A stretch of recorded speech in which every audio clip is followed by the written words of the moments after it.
Hello,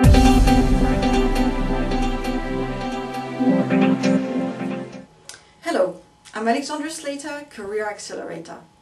And that means that working together, we can ensure that you achieve your career objectives faster than you would on your own. Together we can tackle a broad range of career challenges.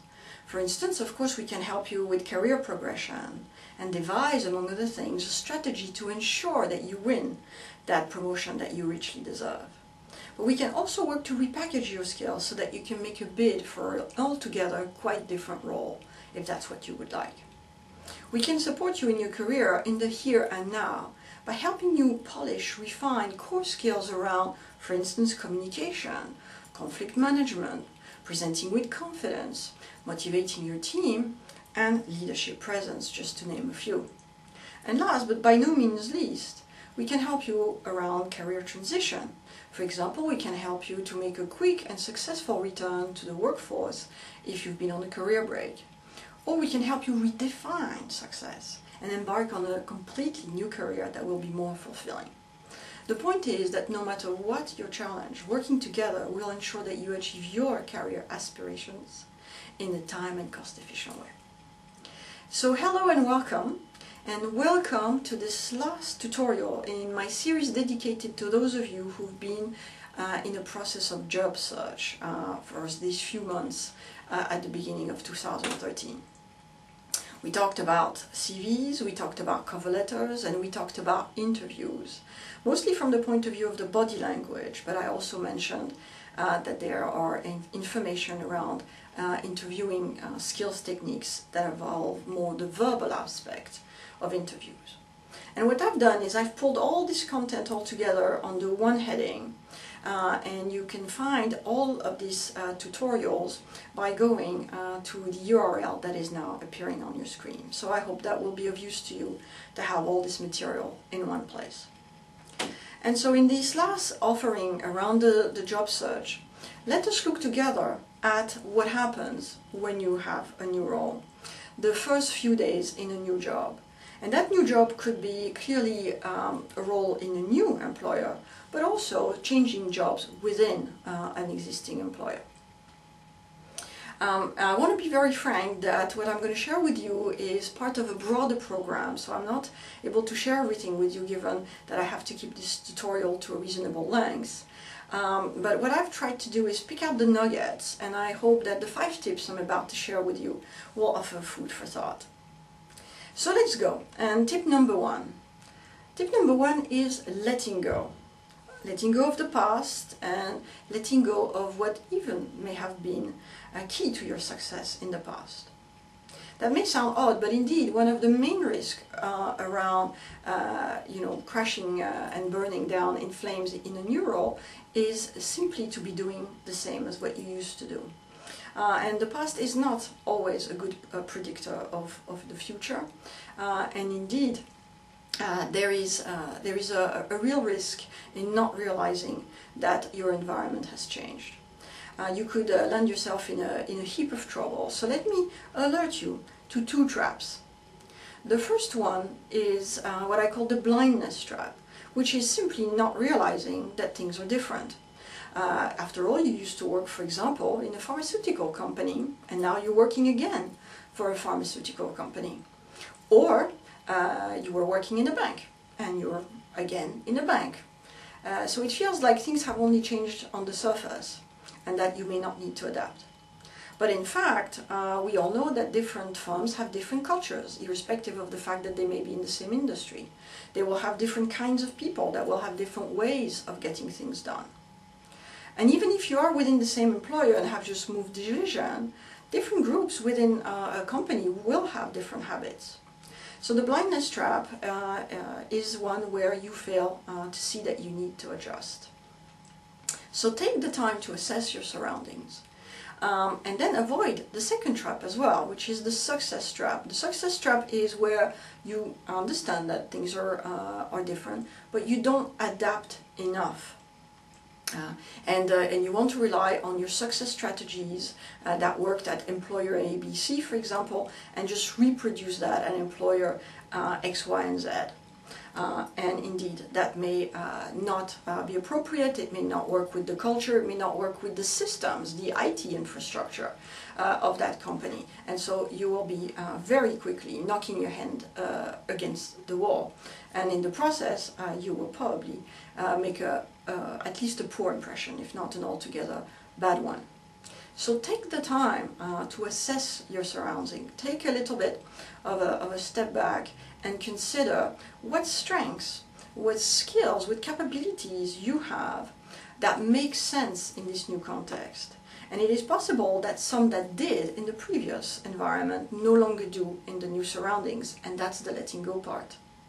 But of course, in addition, it is possible too that you may need to tap into strengths to develop skills that you didn't have to use in the previous setting.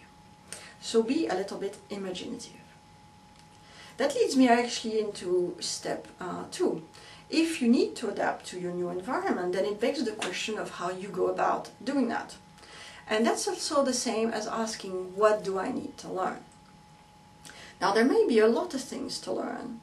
So one of the key elements around learning will be prioritization. What do I need to learn first? What do I need to learn fast? And clearly that what do I need to learn begs the question of the content of your learning agenda in your new settings. And I see that a learning agenda is typically composed of 2 broad categories of elements to learn. The first one I call technical/logical aspects. Let me give you an example to illustrate. You find out that in order to get something done, you need a committee approval. You learn when the committee meets. You learn how much advance notice it requires for papers to be submitted for its review. You may even learn about the kind of format of papers that the committee likes to see. You know, does it want a summary page? You know, does it want slides or Word documents? Those are technical/logistical aspects of your work that you need to be on top of, otherwise you won't get things done. And indeed, technical and logical aspects of your learning agenda will help you to navigate your new surroundings, your new company, your new department, in order to get things done. A very important complement to the technical and logical aspects is the psychological elements. Let me go back to my committee example. In the committee, you need to find out who's sitting on that committee and who among the committee members are the top influencers. And then you need to find ways to create some visibility with those people so that you get to know how they function, what they like to hear about in the committee, what will sway them in terms of winning their support. So that's the second part, and that's crucial too. The psychological elements of your learning agenda will allow you to find out how to approach your colleagues, who to approach, in order to get the right support for your agenda. Now, another, of course, important question around learning is, now that I know what I need to learn and I have a sense of the order in which I want to prioritize my learning, is where do I get this information? So learning sources is another element of building that learning plan so that you get through your learning agenda. So where are those people? Where in the organization are they? And in particular, be mindful of seniority, because junior team members and in particular also personal assistants can be a fountain of information. Should your learning sources only be from within, or might an outside perspective also be helpful? For example, a competitor to your new company, or indeed somebody from a different department to the one you just joined. So that's the piece around learning, so that you equip yourself appropriately with the tools and adapt, as we were saying before. But the first tip is around having that mindset, that readiness to embrace change in your new environment. And then learning is how you develop a strategy for appropriately adapting. Now, tip number 3 is a bit different, because tip number 3 is around delivering quick wins. You see, I believe that when we are given a new role, whether it's in a new company or indeed in an existing company that we've been working for before, the firm is making an investment. And so for me, quick wins is a way to demonstrate my capability, to showcase my value, and to say, yes, you made the right choice when you invested in me, and here's the beginning of your return on investment. But quick wins can often be challenging to identify. So let me just share a few thoughts that hopefully will help you find the right quick wins for your context. Quick win is about impact. It needs to be seen so that indeed the people who made that investment decision around you can tell themselves, I'm starting to see the return on my investment. So a quick win has to be visible. And to be visible, it doesn't need to be huge. It can be small as long as it's beautiful.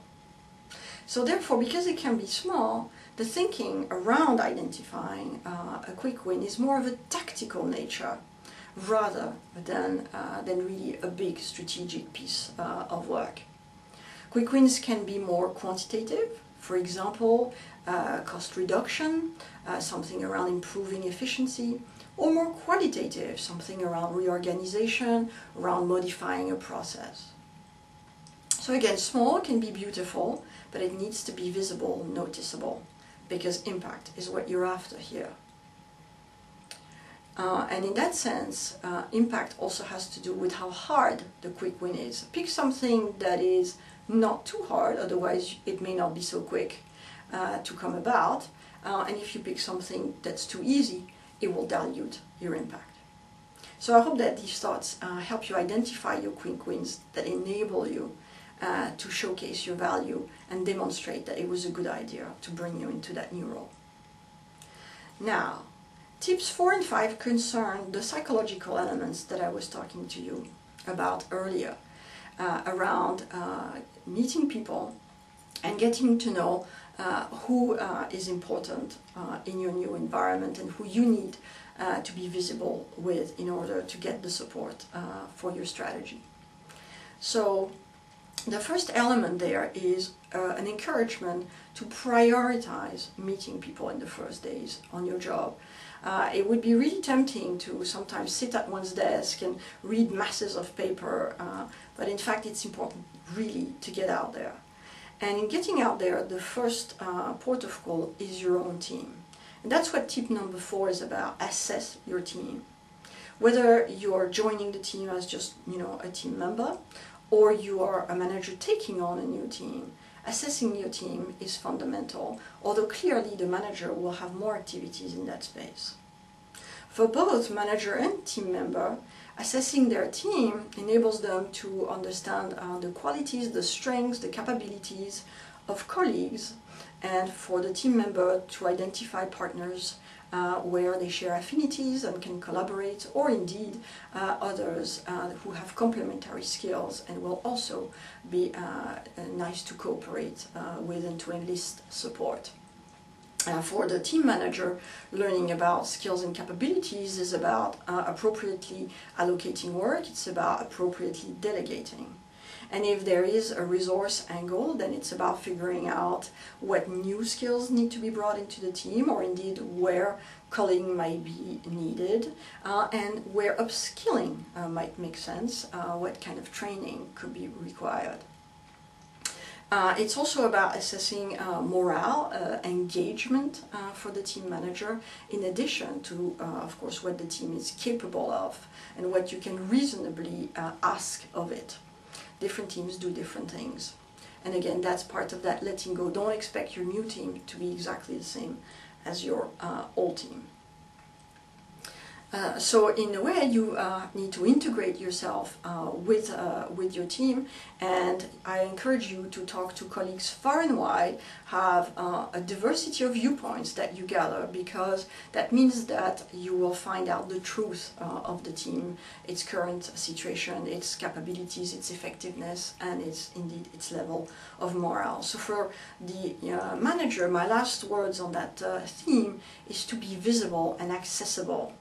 hold town halls and welcome questions, go to various locations if that's necessary, make yourself available through lunches and other forums to welcome people's input and to make yourself available to answer their questions and hear what they have to say. That's an invaluable source of information and will really help you format a strategy that will be relevant to your context. You can even create a newsletter. Don't hesitate to write emails to the team. Now, the counterweight to assessing your team is making new friends outside of your team. Outsiders may again have a different and interesting viewpoint, but be mindful that of course they could also have an agenda when they talk to you. So you may want to take what they say, sometimes at least, with a grain of salt.